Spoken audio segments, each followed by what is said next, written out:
नमस्कार, आप news for nation देख रहे हैं। मैं हूं बाल मुकुंद। भागलपुर के सर्किट हाउस में भाजपा कार्यकर्ताओं के द्वारा प्रेस वार्ता का आयोजन किया गया था, जिसमें बिहपुर विधायक इंजीनियर शैलेंद्र भी मौजूद थे। भाजपा कार्यकर्ताओं ने प्रेस वार्ता में बताया जिस तरीक़ा से भगवान राम का अयोध्या में मंदिर में भगवान की स्थापना हुई, उसके बाद से भाजपा आने वाले समय 4 मार्च को उनके भाजपा कार्यकर्ताओं के द्वारा यहाँ भागलपुर ज़िला से एक आस्था ट्रेन की यहाँ से ले जाके श्रद्धालुओं को अयोध्या में दर्शन कराएंगे।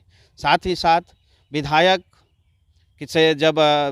इंजीनियर शैलेंद्र के द्वारा जब वो संबोधन कर रहे थे तो उन्होंने वर्तमान में हुए बजट सत्र को लेकर के सरकार की अपनी प्रशंसा की। साथ ही साथ विपक्षी दल के पूर्व उप मुख्यमंत्री तेजस्वी यादव पर जमकर बरसे। साथ ही साथ उन्होंने कहा यह एक परिवारवाद लोग हैं जिनमें माँ बेटा के अलावे किसी और का कुछ दिखता ही नहीं है। वहीं पे इसको लेकर के जब पत्रकार द्वारा सवाल किया गया कि क्या बीजेपी में इस तरह की बात नहीं है, परिवारवाद नहीं है, सम्राट चौधरी हो या जीतन राम मांझी हो, तो उसको लेकर के उन्होंने बताया कि सभी लोग जितने भी भाजपा के कार्यकर्ता हैं वो नीचे स्तर से कार्य करके ऊपर आते हैं, न कि डायरेक्ट किसी को गद्दी पे बिठा दिया जाता है। साथ ही साथ जब पत्रकार के द्वारा उनसे पूछा गया कि कहीं जो है कि तेजस्वी यादव के भीड़ जिस तरह से जुट रहा है कहीं एनडीए पे तो भारी नहीं हो जाएगी, उसको लेकर के वह उनके द्वारा बताया गया कि ऐसा कोई बात नहीं है, वो परिवारवाद है। भीड़ चौक चौराहे पे कोई भी आयोजन कर लिया जाता है तो उसमें भीड़ जुट जाता है। आइए हम सुनवाते हैं बिहपुर विधायक इंजीनियर शैलेंद्र क्या कह रहे हैं।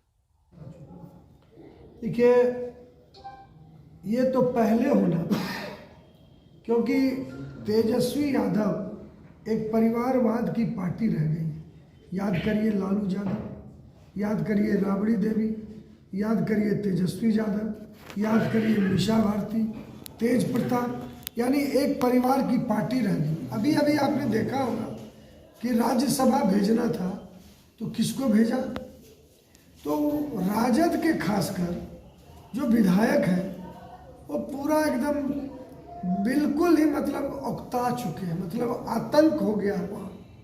और उनका कहना है कि हम लोगों को मौका नहीं मिलता है, तो क्यों नहीं हम एक जो पूरे विश्व में सबसे नंबर 1 पार्टी है जो 2047 में विकसित भारत बनाना चाहती है, तो हम भी उसी नरेंद्र मोदी जी के साथ उनके किए हुए कार्य को हम बताएंगे और भारतीय जनता पार्टी में शामिल हो रहे हैं। यात्रा निकालते हैं, चाहे राहुल गांधी हो या तेजस्वी, उनके विधायक निकालते हैं, दोनों यात्रा पर विधायक। अभी वो यात्रा निकाले या ना निकाले, आपको मैंने पहले भी कहा कि लोकतंत्र के इस पवित्र मंदिर में उनको अभी हाउस में रहना था, लेकिन वो क्या कर रहे थे, वो पूरे बिहार में जिस नीतीश जी को गाली देते थकते नहीं थे, उस नीतीश जी के साथ वो गठबंधन किए, अपना ग्राफ बढ़ाए।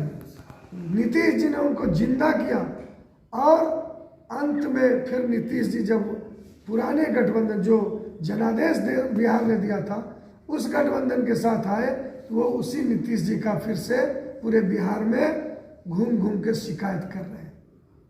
सर, महागठबंधन में बार बार बीजेपी परिवारवाद का मुद्दा उठाता है, तो क्या एनडीए गठबंधन में परिवारवाद नहीं है? क्या एनडीए गठबंधन में चिराग पासवान है, आपका मांझी है, सम्राट चौधरी, वो इस परिवारवाद में आते हैं, इसमें आप लोग क्या करेंगे? भारतीय जनता पार्टी का अगर कोई भी हमारा अगर परिवार का सदस्य है तो वो बूथ का कार्य करता है, बूथ से काम करता है, बूथ स्तर पर काम करते हुए वो आगे बढ़ता है, तभी किसी भी भारतीय जनता पार्टी के परिवार का अंग वो राजनीति में आता है। वो परिवारवाद नहीं है जो भी एनडीए गठबंधन। हमारा भारतीय जनता पार्टी का कार्यकर्ता बूथ स्तर पर काम करता है, पंचायत स्तर पर काम करता है।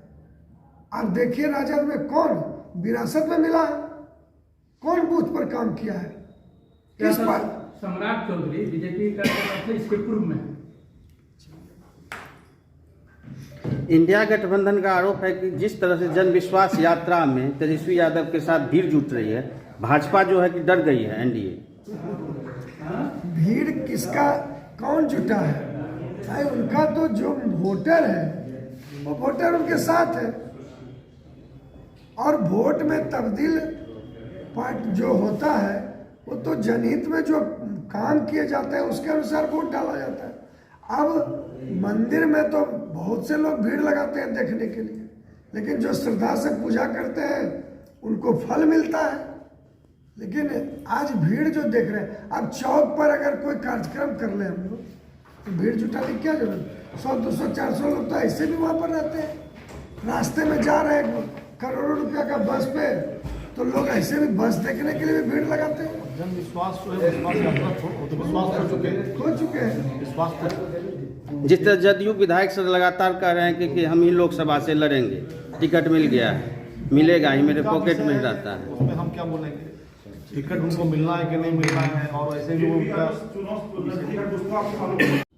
बजट सत्र समाप्त हुआ है कल 1 तारीख को, और आपने देखा होगा कि किस भरोसे के साथ बिहार की जनता ने टकटकी लगाई थी कि बजट कैसा होगा, और बजट बहुत ही अच्छा पूरे बिहार वासियों के लिए एक सुखद संयोग था।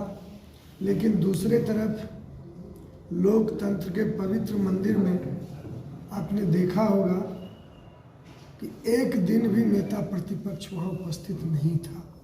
ये बहुत ही दुर्भाग्यपूर्ण है, क्योंकि जनता चुनती है। अगर नेता प्रतिपक्ष हैं, नेता विरोधी दल के हैं, तो उनको भी बिहार की जनता की आवाज़ बनकर वहाँ आवाज़ उठाना होता है। लेकिन उनको इसका फिक्र नहीं था, उनको केवल अपना परिवार फिर से कैसे मुख्यमंत्री बने इसके लिए वो पूरे बिहार घूम रहे थे। दूसरी तरफ अब हमारा चौखट पर लोकसभा चुनाव है।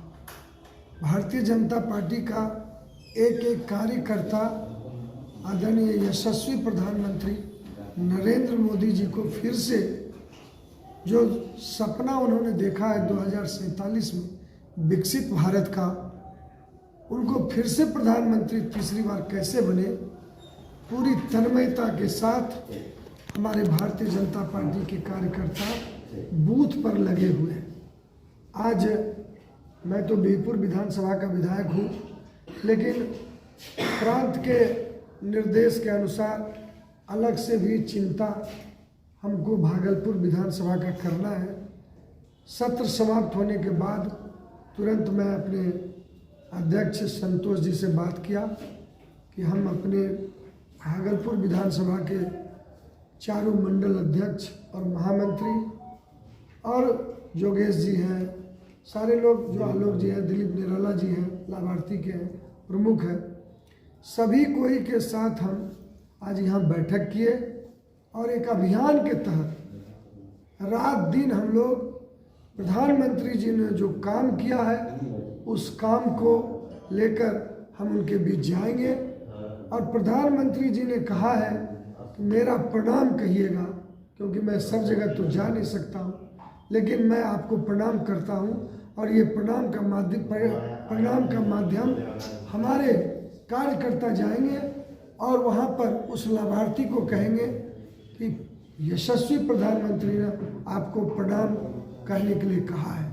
इतना ही कार्यक्रम था। बहुत बहुत धन्यवाद। शुरू करें।